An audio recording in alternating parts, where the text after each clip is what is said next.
Ladies and gentlemen, welcome to Slamhub Wrestling. Myself Suprit, and this is your main roster talk. And I'm joined by Ridwan here. What's up, Ridwan? Hey Supreet, it's been a long time. How are you? It's been good, man. I think we missed 2 weeks of doing this main roster talk show. It's been a new show, kind of delays here and there.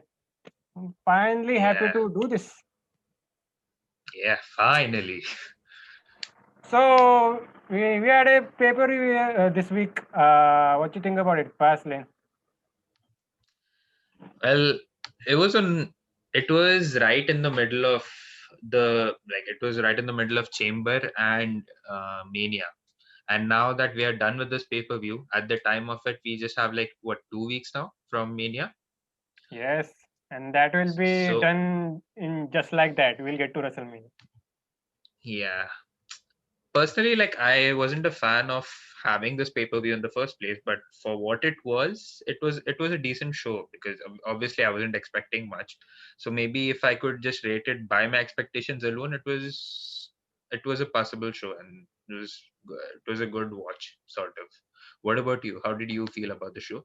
Yeah, same here, a decent show, but I would say it was everything except Roman Reigns and Daniel Bryan was useless. They could have, played it off the same thing. You could have played it off on a random SmackDown or a random Raw. Or why do it on a special pay per view 2 weeks before WrestleMania?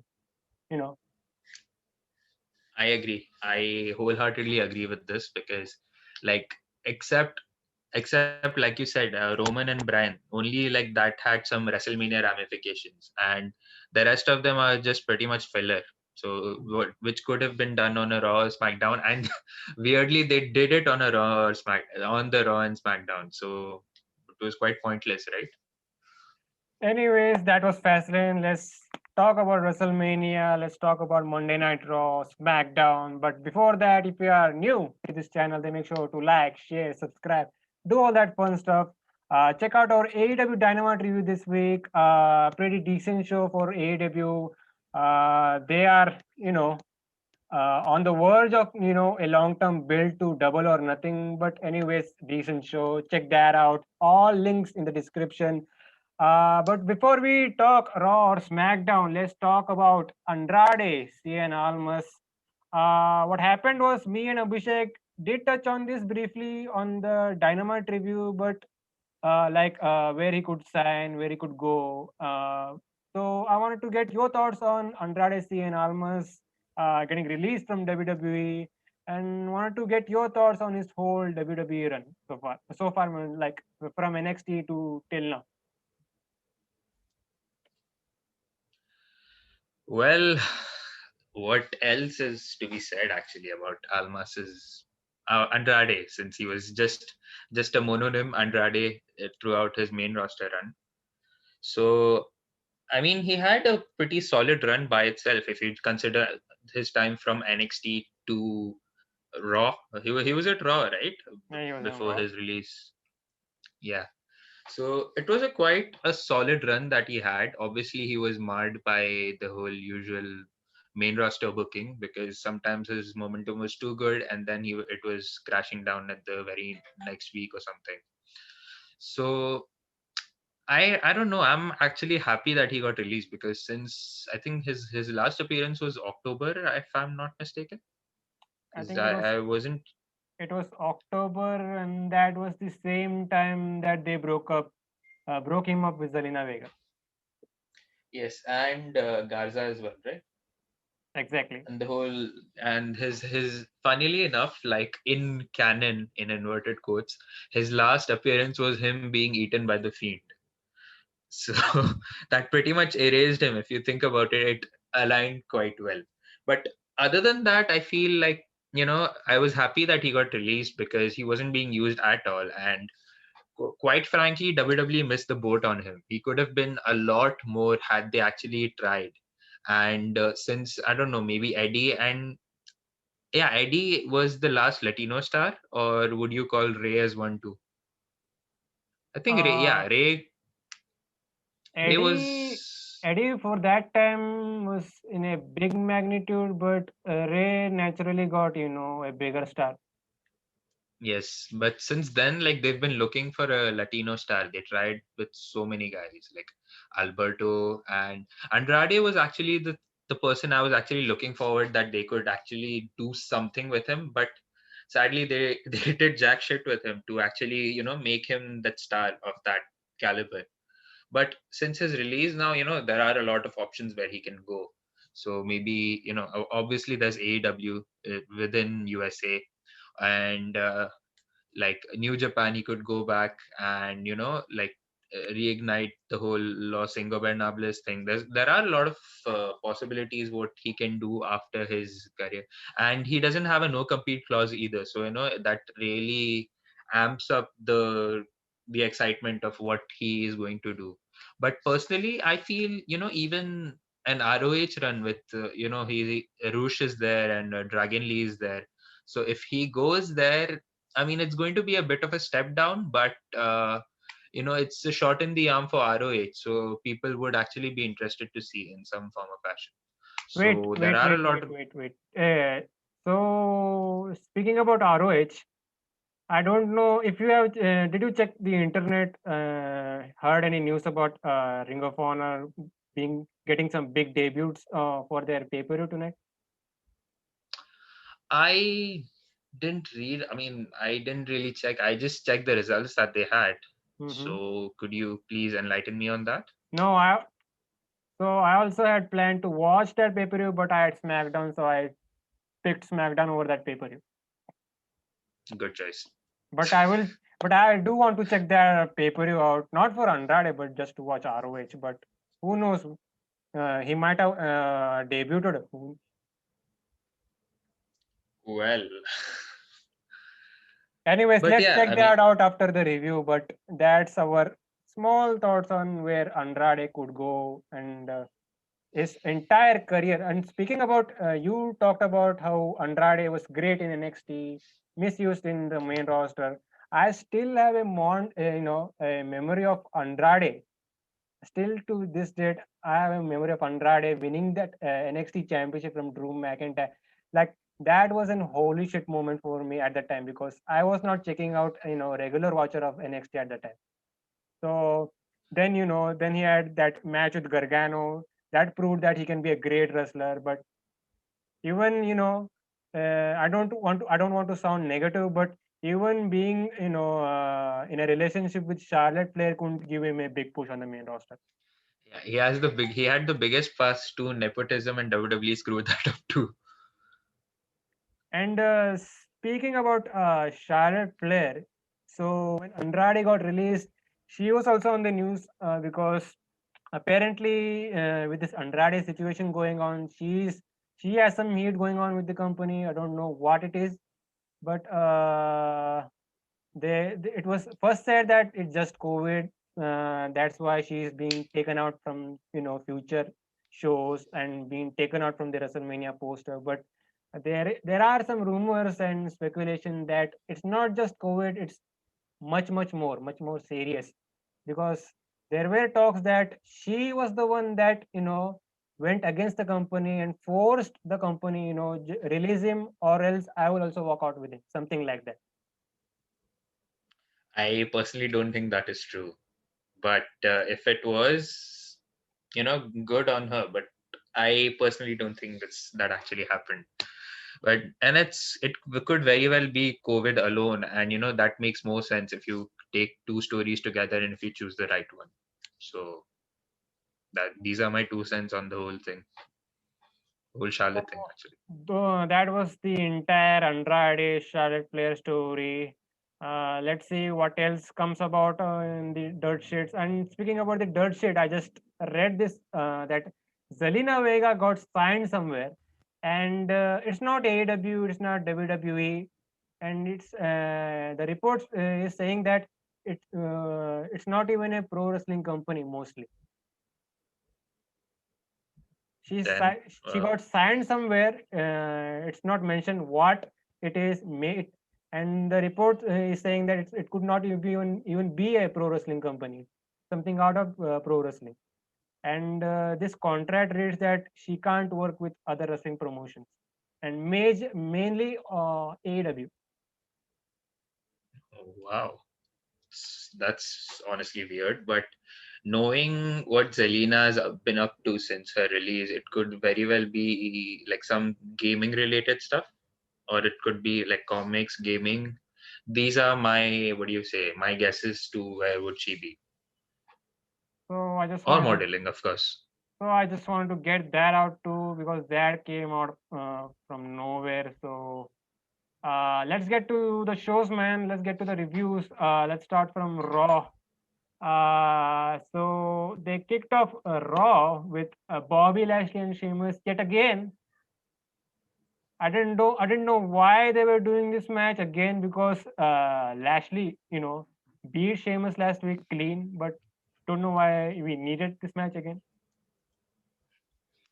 It's again, it's Raw is suffering from repetitive booking, and it's not just because of COVID, because they've been doing it for so many years, and it doesn't make sense to me. But in this case, I could actually see something what they were trying to do.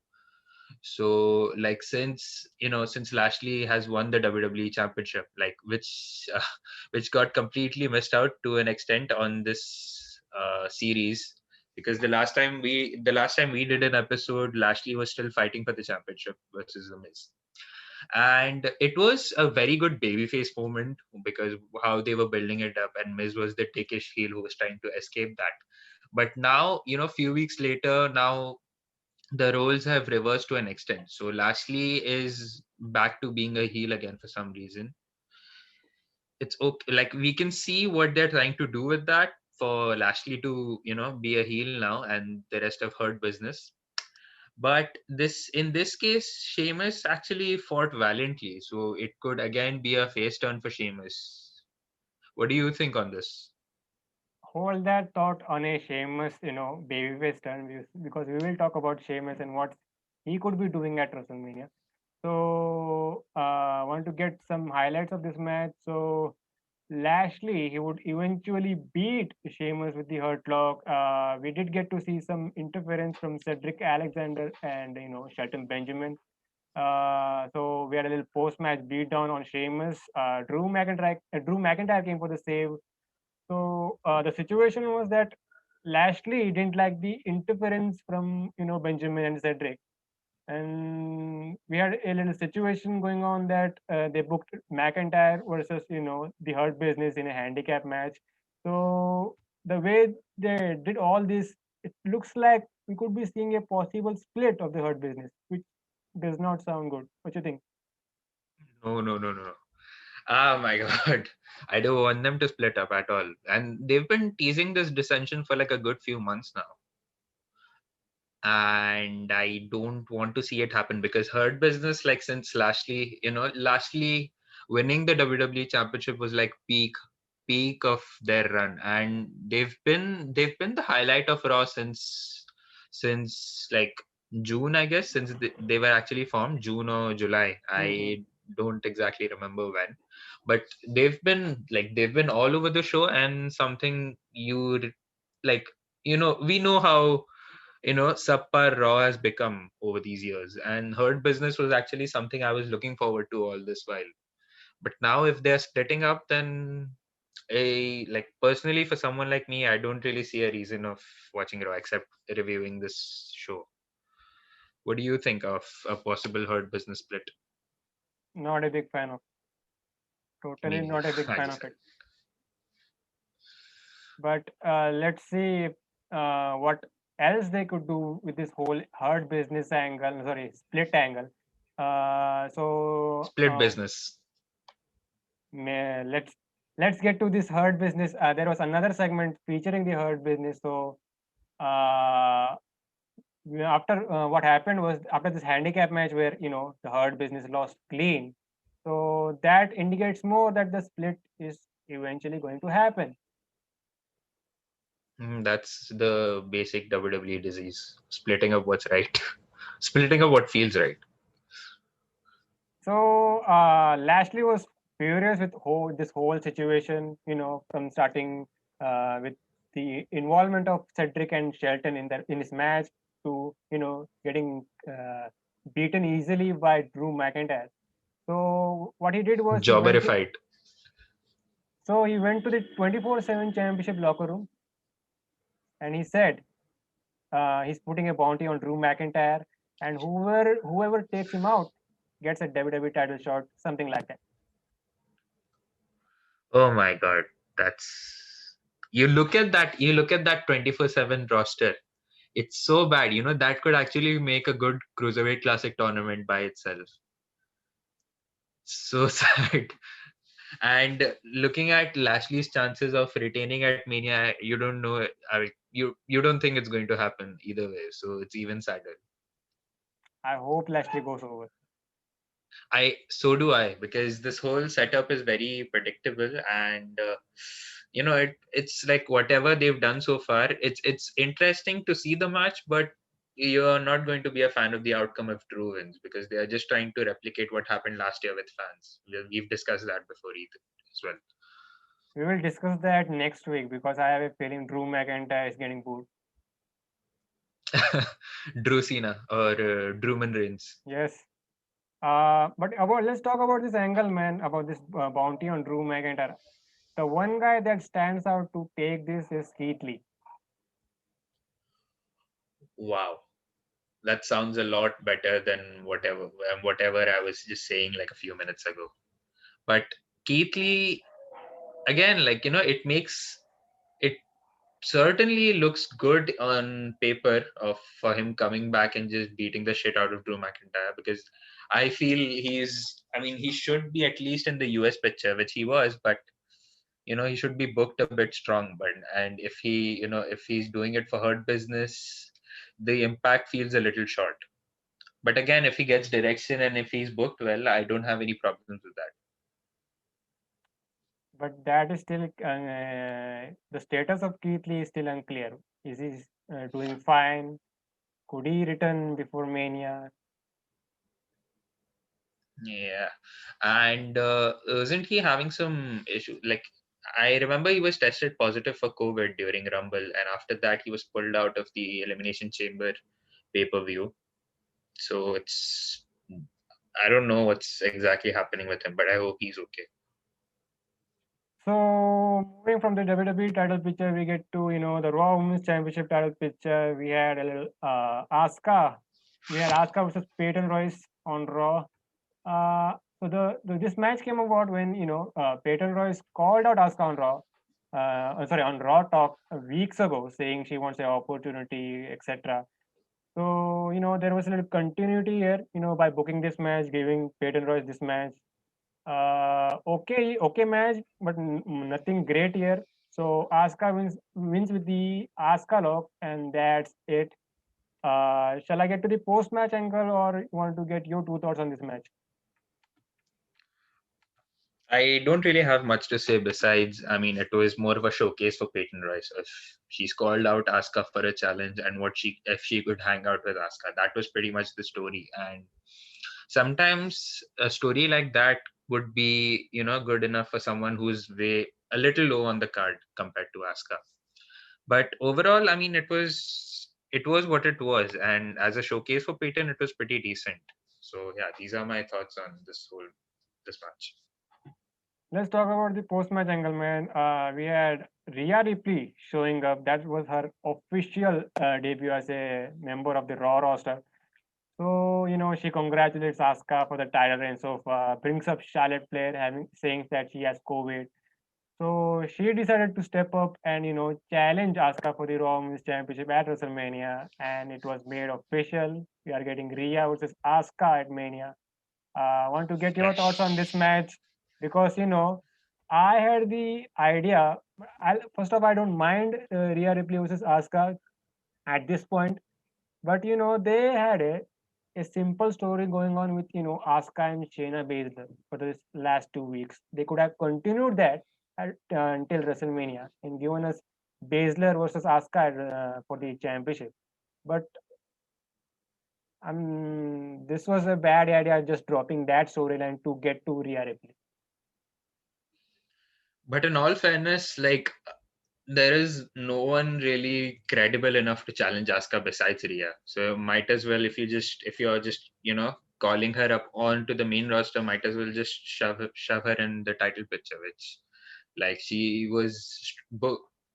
Wait, yeah, she was booked very strongly during the Rumble as well. So she was the runner up of the Rumble. So in a way, sometimes like this was used to be a myth that I used to believe in, that even being a Rumble runner up gets you a title opportunity. It happened with Cena in 2005, happened with Shawn in 2007. So like if that myth was to be believed, in that case, I don't know if I mean, she kind of deserves it, but I was surprised that they actually addressed Charlotte Flair having COVID on TV, which something they don't usually do. But besides that, yeah, I am looking forward to this match as well. But I do agree with what you said about the Asuka and Shayna continuation. But again, I don't want to say credibility, but what do you call her association with Nia Jax and the whole regional story kind of, takes her down. Anyways, man, we are getting Rhea Ripley versus Charlotte Flair. Speaking about Charlotte Oh Flair, my God. there is a possibility that she gets added to this match if she gets if she quickly recovers from COVID. Yeah, I mean, when they actually broke the news, she was like just 4 or 5 days away from total recovery. So might as well, just we might see her on Raw this week and inserting herself in the match just for people to lose their shit. And I really like Charlotte Flair, so I'm excited to see the reactions. Speaking about losing shit, we had Miz and Morrison next. So they are talking shit to both Damian Priest and Bad Bunny. So they said they got a new single out next week. It's called Hey Hey Hop Hop. My God. So they showed a preview of this new singles. So we see Miz and Morrison dancing in bunny costumes. They are 40 years old for the record. And it's not even midlife crisis. I swear, this is so bad, man. And I love Miss and Morrison with all my heart, but I was cringing looking at it. Like I wouldn't do this. So bad. Just I personally just want to get over it. Like just have the match, have Bad Bunny wrestle, and It's an exciting prospect of seeing Bad Bunny wrestle, even if owing to the reaction of everyone that, oh my God, why is he here? So I am actually looking forward to what they do with it and how they book it. So let's talk about how they got there. So a little impromptu match between Miz and Jeff Hardy. Short match. Miz won clean with no interference for Jeff Hardy. Um, I would say if we had seen this Miz, a little serious Miz, just like we saw here in this match, he could have had a longer and better WWE title reign.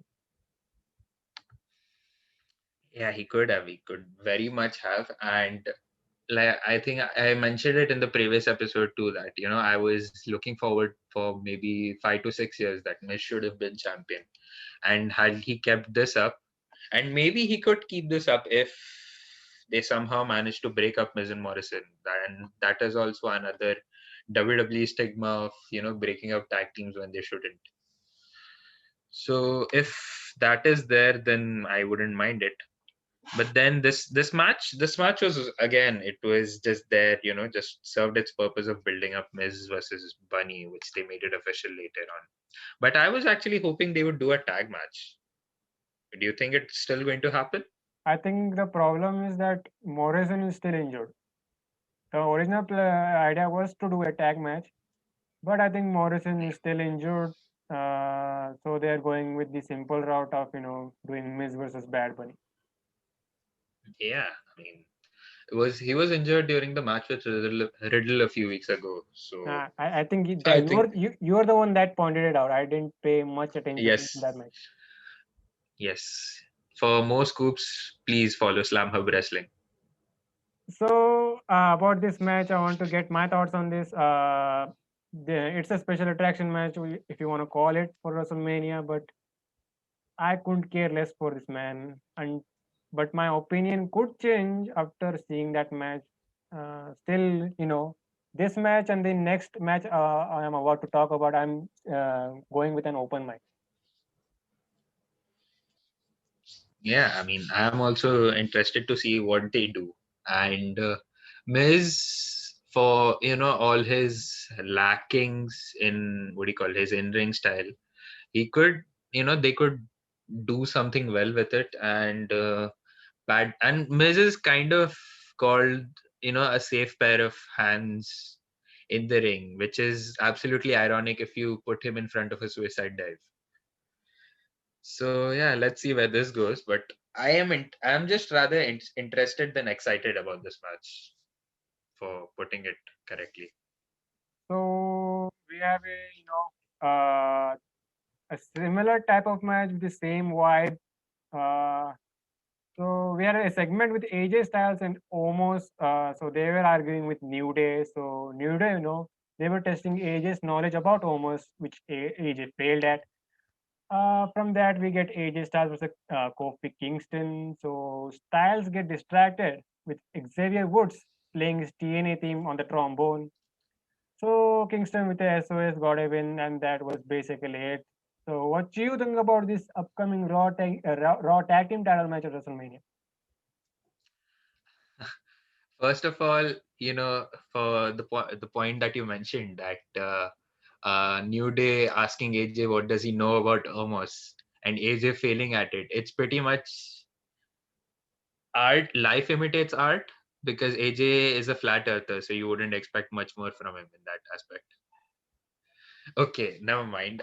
Getting into this match, the Xavier versus trombone thing was easily the highlight of the match, and the match in itself, of course, these two are super solid workers, so obviously you're going to expect a very good match out of it, and it was.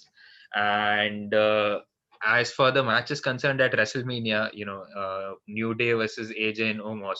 Oh, by the way, I will mention, just as a bridging the gap from the previous episode to now, that New Day won the championship from the Hurt Business just last week.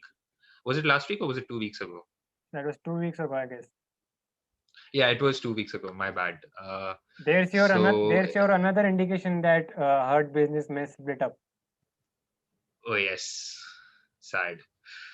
So getting into this match, AJ, obviously cut a promo that a tag team championship was the only way he could become Grand Slam styles, and it is a very exciting prospect because knowing AJ's history and that and everything, and that's like a huge achievement. But having Omos wrestle, obviously there are like three super solid workers who could carry him to a good match.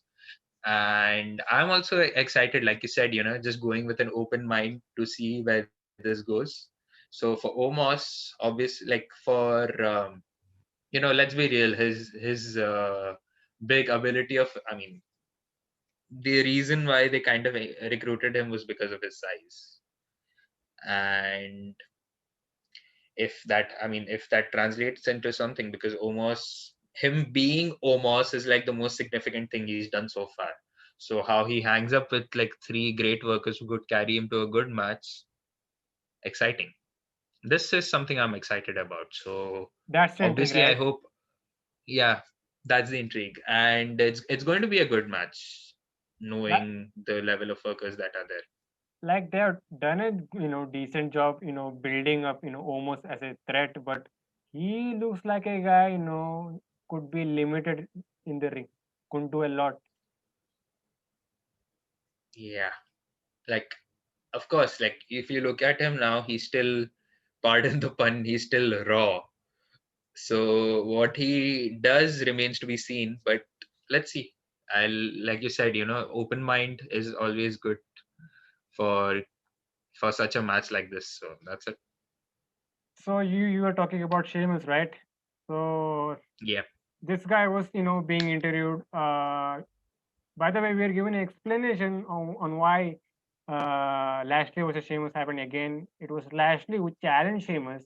So Sheamus said that he openly accepted as he loves to fight. So his interview was cut short by Matt Riddle on a scooter. So he interrupted Sheamus and he was asking about Loch Ness monsters, etc., being all goofy. So Sheamus, then takes Riddle's scooter and just nails Riddle with this nails Riddle with the scooter and left him laying. So Riddle was asking, "What did I do, bro? Did I say something stupid? Something like that." So there you go. That sets up a possible US title match at WrestleMania, where if that happened, then Sheamus should go over because this guy has been losing a lot lately. What you think? Did I say something stupid? That was, yeah. Again, like we spoke about this last time, that Riddle could make a great workhorse champion, but if they just cut it short now itself, then it doesn't really sound appealing. But for Sheamus, what he's been doing since his return last year to now, he's done great as a character and as a wrestler. Oh, speaking of which, we also forgot to point out that Sheamus's loss to Lashley early in the show was the first time ever that Sheamus tapped out.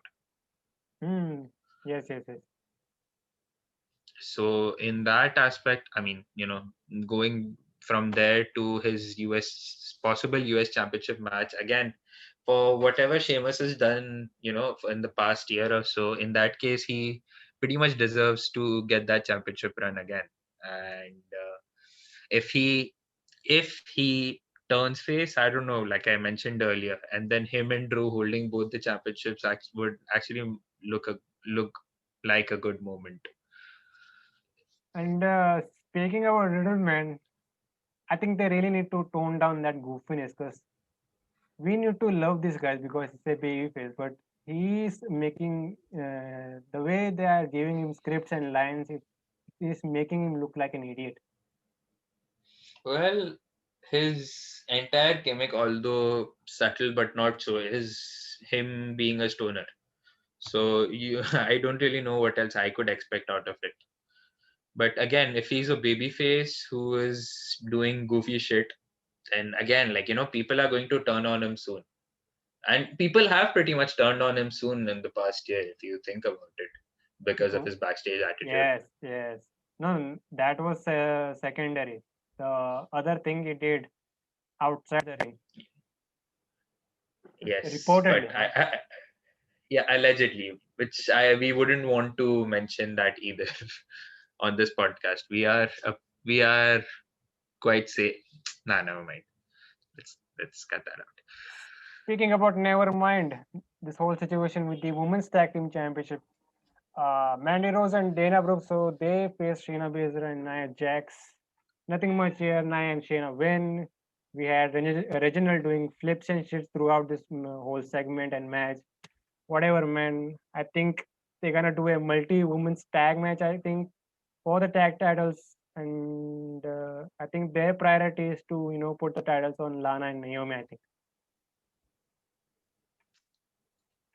I could care less about this. Like we mentioned earlier, that the division was the best that it ever looked, and that is true, but now to a lesser extent, because you also have Tamina and Natalia, who have also looked strong heading like so far in their run as a team. So I don't really see Mandy and Dana being a part of the Mania match. If at all, it's going straight to the pre-show. Even on a two-match card, 2-day show. So it's going to be a bit insulting, isn't it? I could take this match as a bathroom break, nothing else. Yeah. Or we could just put it on Raw just to save our time at Mania. Like their mentality is to put everyone on the main mania card.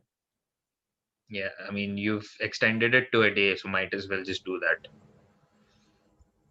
So I could care less about this, women's tag team titles.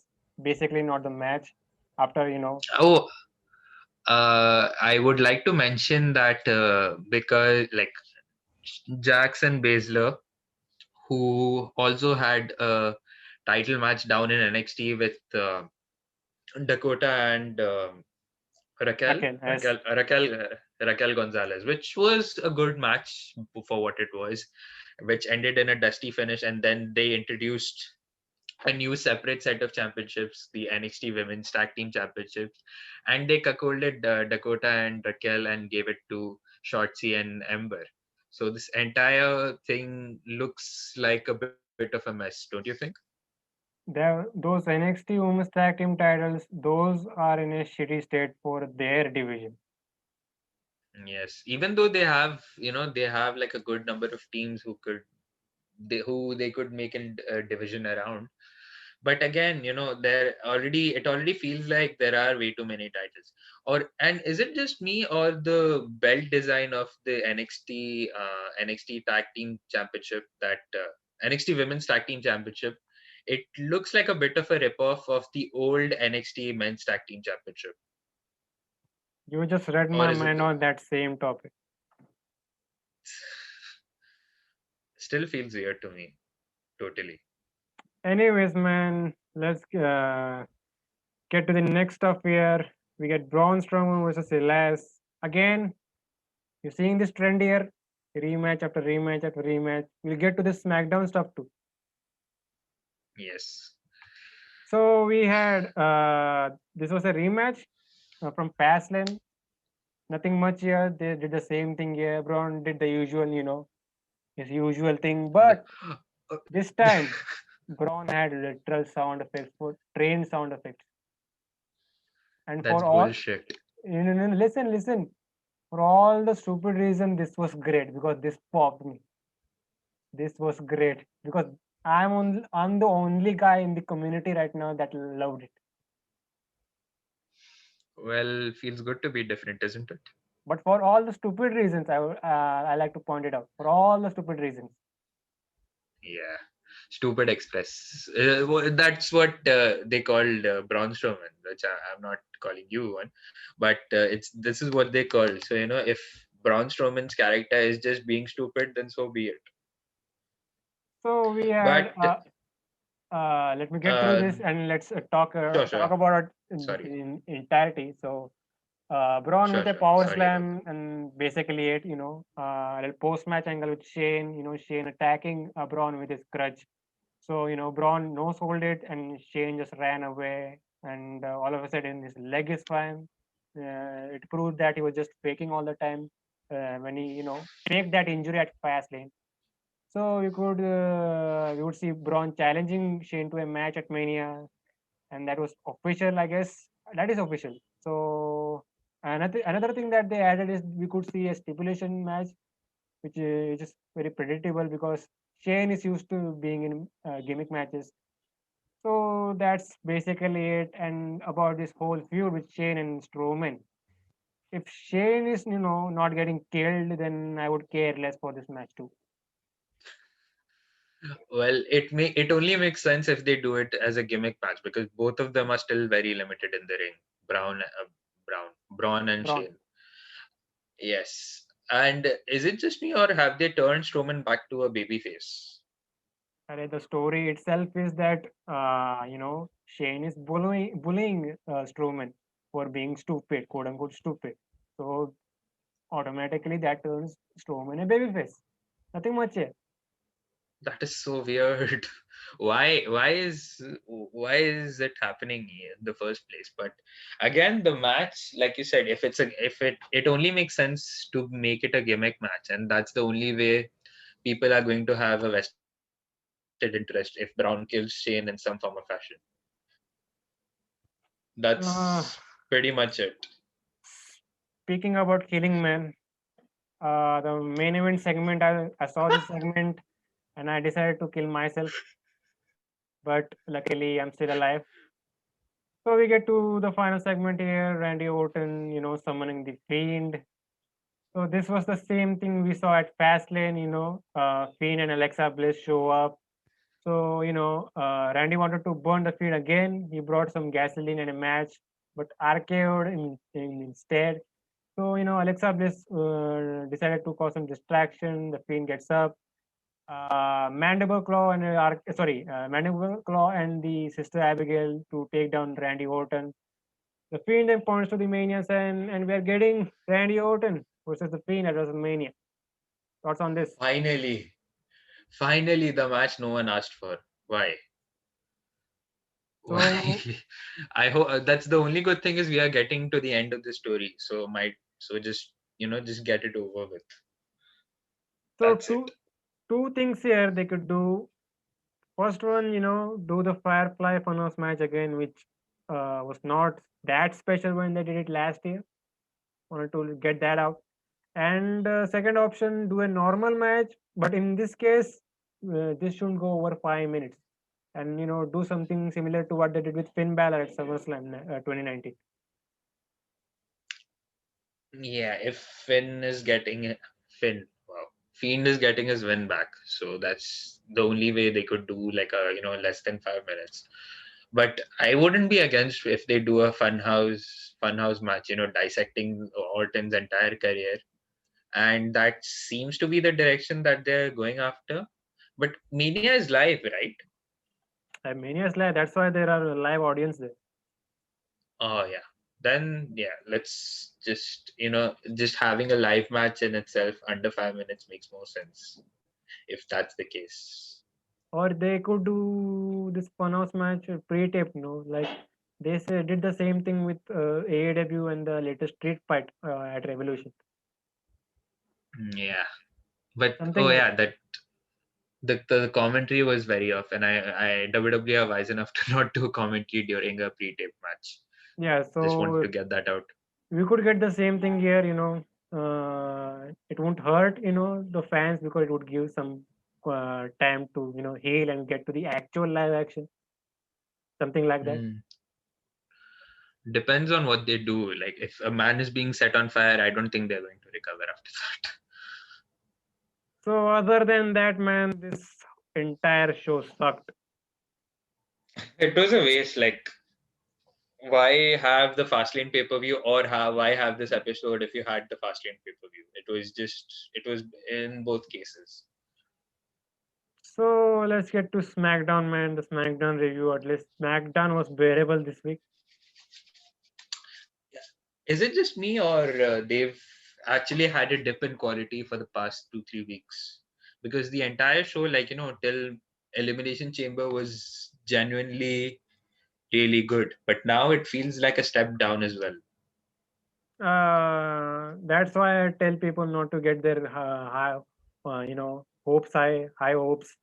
Sorry, high hopes regarding watching SmackDown because this the entire wrestling community has overhyped SmackDown ever since Roman has been in this new role of being the tribal chief.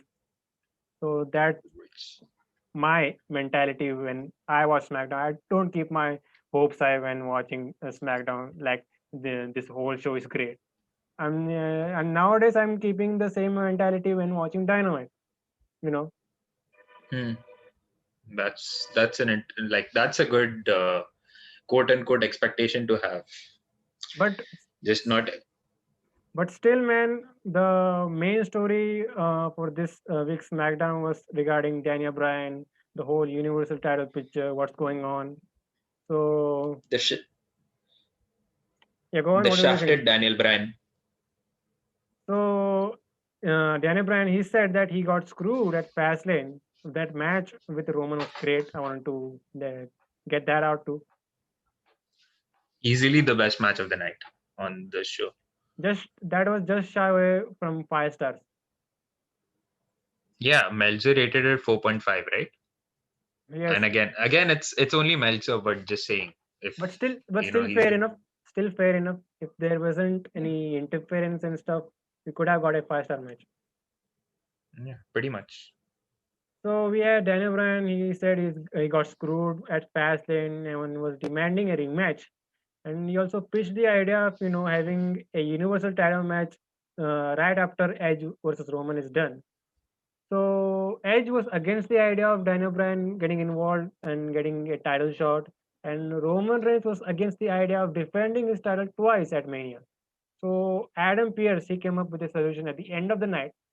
So he booked a triple threat with Daniel Bryan being involved at WrestleMania for the Universal title. So when this announcement was done, we see a brawl breaking out. So Edge laid out both Roman and Daniel Bryan with steel chairs. So Edge was showing his heel tendencies, and they had to turn Edge heel, right? Because nobody was buying him as a babyface for this last 2 weeks, especially seeing that Daniel Bryan is involved. Yeah, this again, it was a very interesting turn of events because I was looking forward to Edge as a babyface versus Roman, but then the insertion of Daniel Bryan has completely changed the course of the story. And if you think about it, this Roman and Daniel was something they were kind of building towards if had Edge not been involved in the first place. I told you in the last edition of our main roster talk that they are Yes. overcomplicated both world title pictures. Yes, which was expected from WWE as well. Yeah, I- But like Brian, I had mentioned this before during the previous episode that I was also looking forward to Roman versus Brian, and it made a lot more sense than having Edge face Brian. But again, the whole overcomplication stuff is something. Oh, and how Daniel Bryan mentioned that the next Universal title match is Edge versus Roman, and Bryan wants to face the winner of that match on night two. So on my notes, I wrote like New Japan Pro Wrestling critic Daniel Meltzer. Seems like a big mark for New Japan style. And I had a friend who said the same thing, and then he just did a total 180, like, what the fuck are they booking? Which is very strange. but this is better, just get over it with a triple threat. We don't want to see the universal title matches for both nights. Yes, it's a lot better because again, Daniel has a rightful claim that he tapped Roman Reigns out and Roman fucked him over both times. And Edge is being a little pissy about it because he wanted to have a one-on-one match, which again he is also justified in his story. And Roman, of course, he's the champion. So it all makes sense in the entire spectrum that this match is being being scheduled the way it is. Oh, and just another thing I want to get out of the way. So if you're listening to this podcast and if you're on Twitter, kindly tweet to Adam Pierce #unblock Ridwan because he's blocked me on Twitter and I hope he does it soon. Why? What did you do, man? So there was a tweet that Adam Pierce was trying to just make fun of himself that Adam Pierce once said for all his promo botches. I tweeted to him Drew McInfart what he had spelled not spelled pronounced Drew's name wrong. So he had called him Drew McInfart. So I just replied to that and he blocked me for it, asshole. You said asshole. Now he's definitely not unblocking you. But I can ask people to do that for me. So if you're big fans of this podcast, kindly do this. Thank you so much. Oh, and another thing before we jump to the next segment, I'm sorry for taking Hmm? more Did time you on this. did you get blocked by JBL too? Oh, I did get blocked by JBL. I have been blocked by JBL, Sheamus, Kalisto, and Randy Orton. How about Shawn Michaels?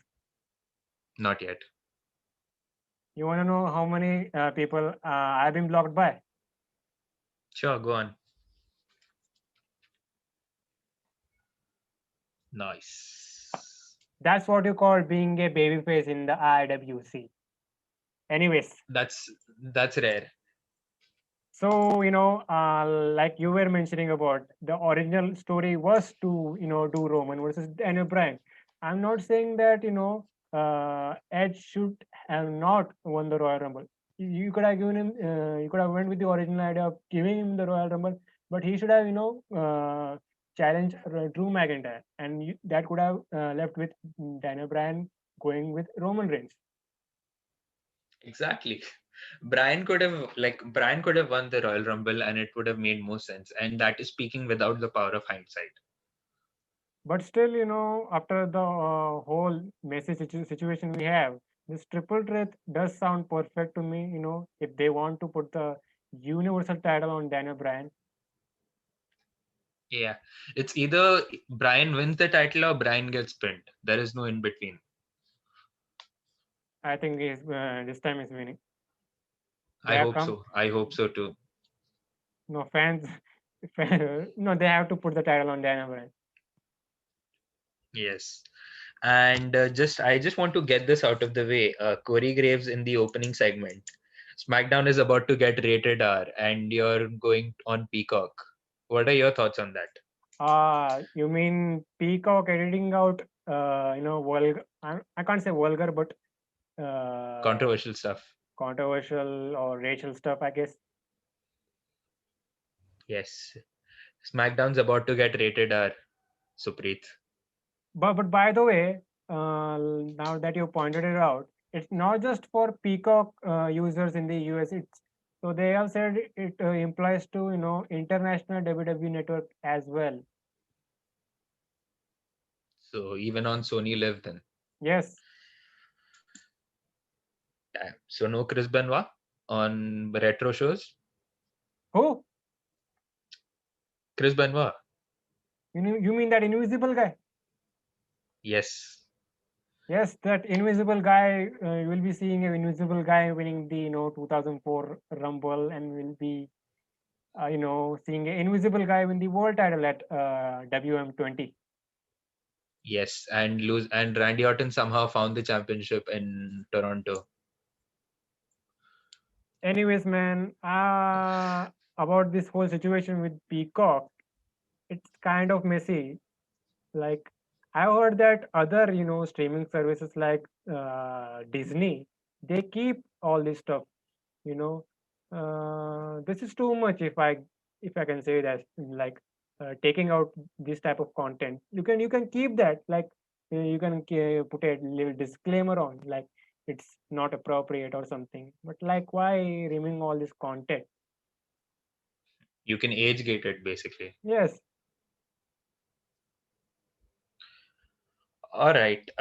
Moving on to next match on the show, that was Seth Rollins versus Shinsuke Nakamura. Again, a rematch of Fastlane. Why? I told you, man, this they are doing a trend of rematches. So Rematch mania. rematch when it is so another situation, it's not the rematch. It's like, why would you have Nakamura in this situation just to lose? If it was one thing that he was going over, but why lose again? Why have you put Nakamura in this situation again, that he's taking back to back losses? Hmm. And from how his babyface turn began to where we are now, it's sad. Very sad.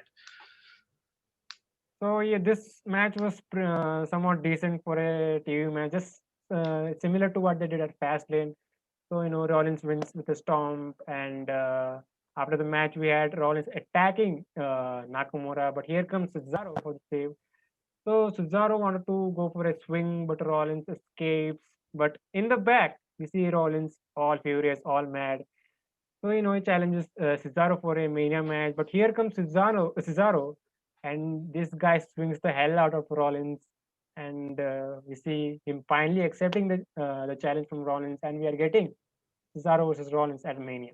Should be great. Oh, for sure. Both of them are super workers. So anyway, it's going to be a great match. But it is a showcase for Cesaro in itself. If you could hang, at a high level in comparison. But again, are you a fan of this whole Seth Rollins new character? No, man. He's It's kind of it's a neutral character to me. It's yeah, like it's not even a new character if you think about it. It's just let's just call him the mid card messiah from now. mid card Messiah sounds good, man. Yeah, thanks. But And it kind of but continue. yeah, I'm not just interested about this match, but if Cesaro wins, this puts him on another level. That too being his first Mania match. Yes, this is his first Mania singles match, or would you count his last year's pre-show match with Gulak as well? For the last 6-7 years, he has been on a pre-show match or a battle royal. Yeah, this is his Array, first proper high level match, yes, if you say so. But what do you say regarding Cesaro? If he wins, it's going to, it's going to boost him on the top of the card. And given post WrestleMania, it's like a bit of a cool down period, and you're looking for new stars to push up the card and see if they could actually be in the main event. So if Cesaro wins this, and if he goes on to face whoever wins the Mania main event, that should be interesting, right? has to. He should be getting that first universal title shot. If Brian wins, hopefully. If Brian wins, hopefully, yes, and he's been open about wanting to push Cesaro high on a high level. But again, Seth Rollins, ever since becoming the mid card messiah, he has been like, his character has been goofy, and whichever feud that he's been on automatically becomes either uninteresting or too long. So in that case, I don't really have good hopes about it either.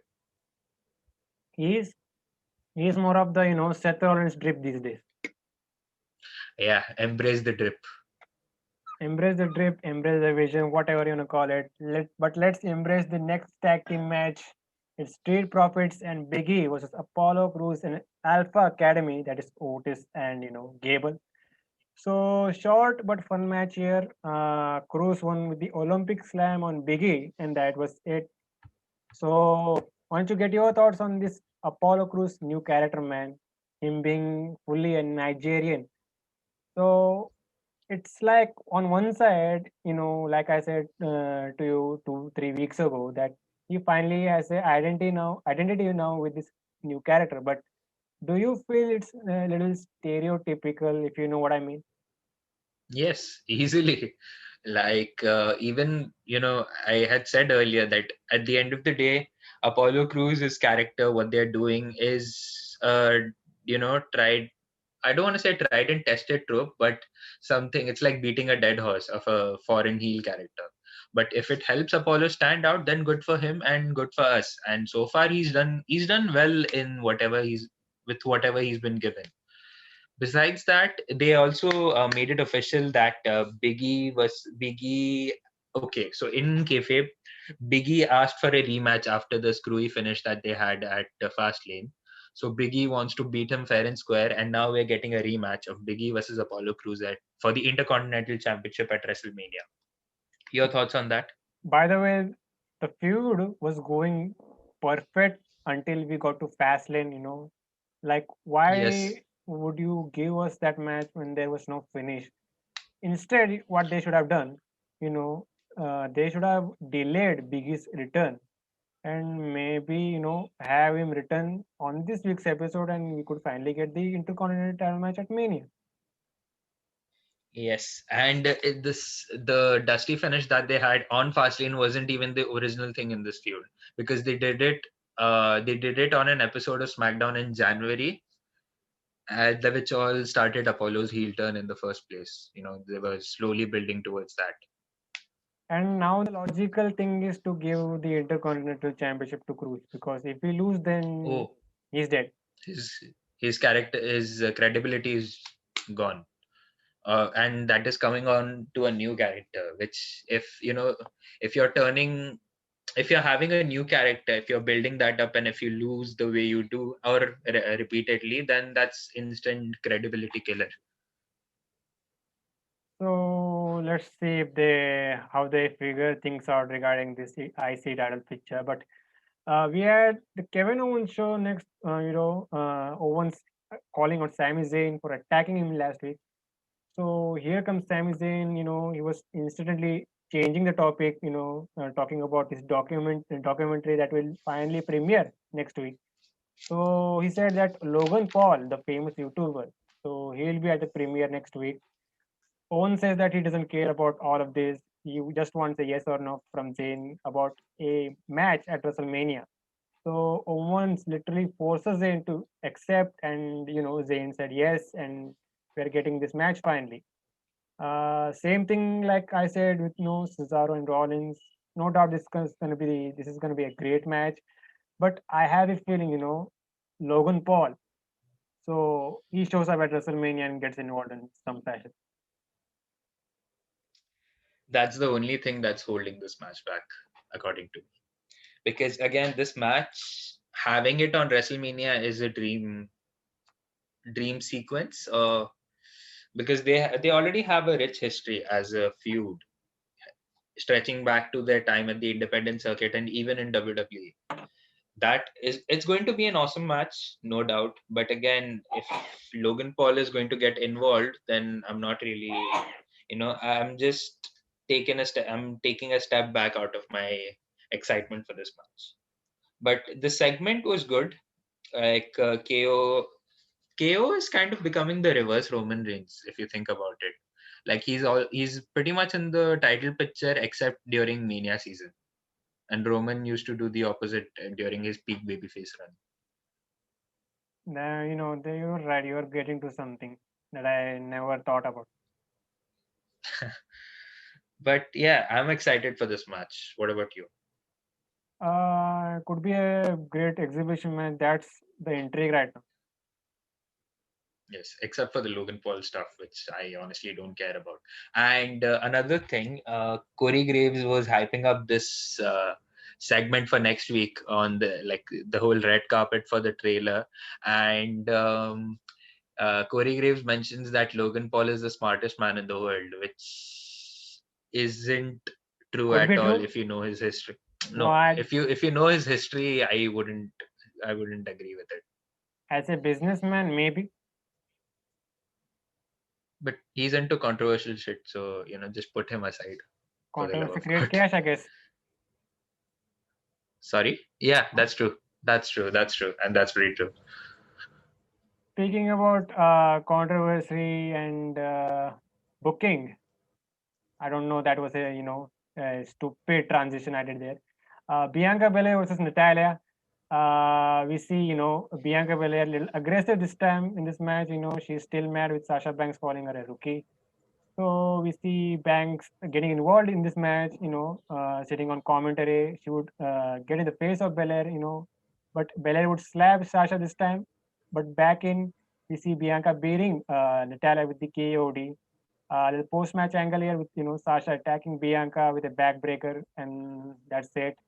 So now that the Reginald element is gone from this whole thing, I can say Finally. can we say, is it safe to say that the build to this match is back on track? Yes, totally. This entire regional stuff was holding it back. And now they've stuck him to Nia Jax, which is a bit prophetic. Uh, it's good with me because we're also seeing, I don't want to say heel, but Sasha Banks is the de facto heel in the story now after the whole Reginald element is gone.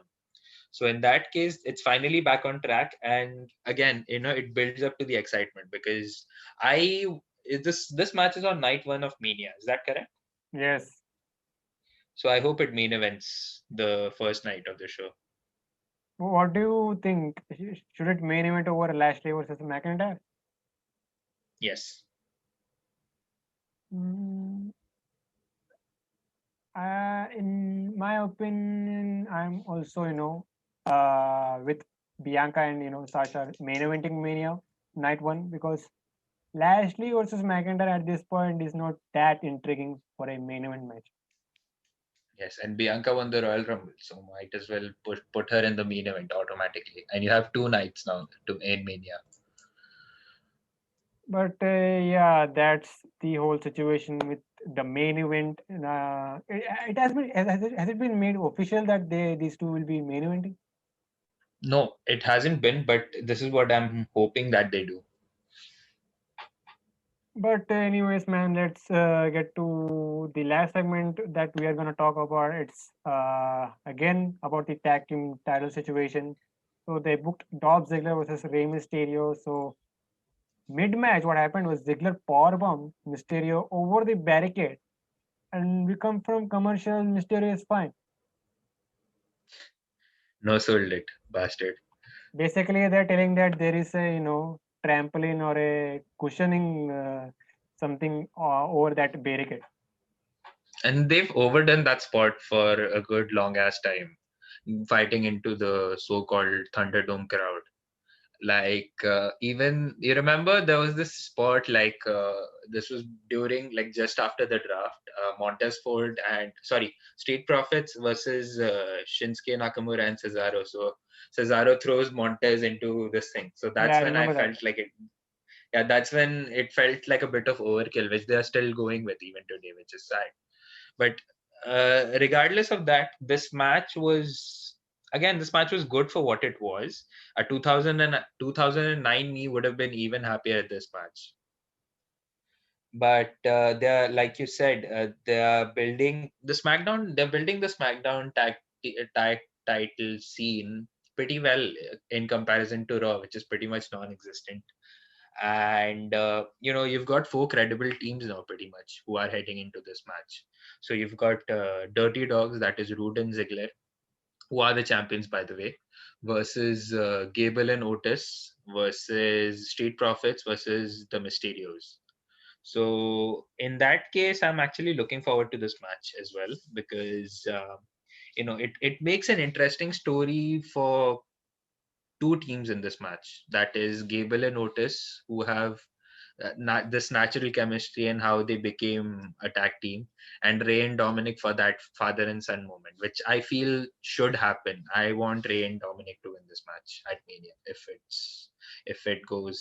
it becomes a fatal four-way match. I think the main plan is to do multi-man, just like I said with the women's, do a multi-man. But I won't mind them, doing just Dirty Dogs versus Mysterios. But I will say that the Mysterios should win the tag titles. Like it's time you can do that. Yes, and we don't know how long Ray is going to wrestle after this. Like he's what 46 for he's 47, 48, and again, if they're passing the torch to Dominic as the Mysterio of the family, the Mysterio wrestler of the family, and if you're doing it slow and steady, as a build to finally get Dominic, finally make him a man, uh, metaphorically. So in that case, if you're slowly building up both Dominic's rise and Mysterio's retirement, it works in that aspect. And if both of them win together championship, it's a very wholesome Mania moment, which I'm personally looking forward to. So that was SmackDown, man, and we talked about the whole Universal title picture. Getting the triple threat at WrestleMania. Yes, it So was like the Raw, like we said, it sucked, but SmackDown again, like you mentioned, it was bearable. And that's my what do you say, my thoughts on both these shows as well. Like it was a passable show. Obviously you're building towards Mania, so the what do you say, the flow of the show either it can dip or it can go up, and it's natural. So it was an okay show, nothing much to write home about otherwise. So before we leave, man, where can these guys find you? You can follow me on Twitter and Instagram at rid_aman. Hashtag unblock Ridwan to Adam Pierce, please. And you can find Slamhub Wrestling on Twitter at SlamHubW, Instagram at Slamhub Wrestling, and you can catch the audio versions on Spotify and Anchor as well. And we'll see you guys next time. I think is next week Mania week. I almost forgot. Yes, from now, like today is 27th. So no, I think there are two more shows. One is next week and the week after. Is it? Wait, just hold on. Uh, no, the last. No, yeah, there are two shows after this heading into WrestleMania. Okay, yes. Okay, then that's even better because I was thinking it's next week that Mania week is about to start. But anyways, man, we'll see you guys next time then.